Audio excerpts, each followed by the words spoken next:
Heads up, one of the busiest roadways in downtown West Palm Beach will be shutting down in just a few hours, and it's catching everyone off guard.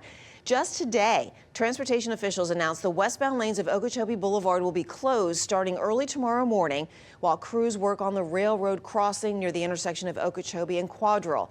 In the meantime, drivers will be directed through a lengthy detour. And that's where CBS 12's Katie Benty joins us with all the details tonight. Katie?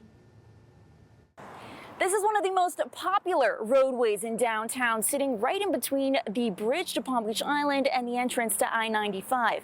What we're now learning is that in just a few hours, this roadway behind me will be shutting down, and those looking to head westbound will have to take what's mapped out to be a very long detour. And the people we spoke with today say they are not happy about it.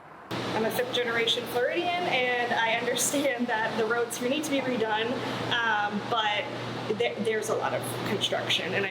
Residents and visitors alike are in for a long, confusing ride around downtown West Palm Beach. The Florida Department of Transportation announced Friday that the westbound lane of Okeechobee Boulevard will be closed starting at 6 a.m. Saturday, going into early next week as crews work on replacing and repairing the railroad. Trying to get to work and things like that, it just causes a lot of delays, so I would just be aggravated. The detour takes drivers on a scenic route around the entire downtown area. What usually takes virtually no time could make someone late, depending on traffic.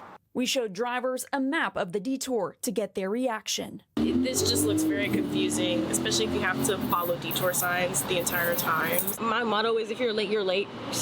But some people like to be on time, and it's just bad.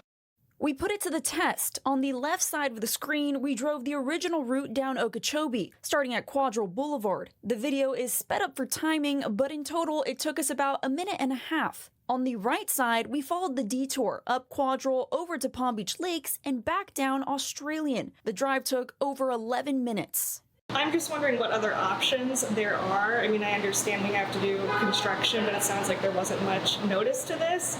Palm Beach County Commissioner Greg Weiss says he's concerned about the project and the short notice. I received the email last night and started working with staff to understand what was going to be the process and had we been prepared for it and what our communication plan was going to be.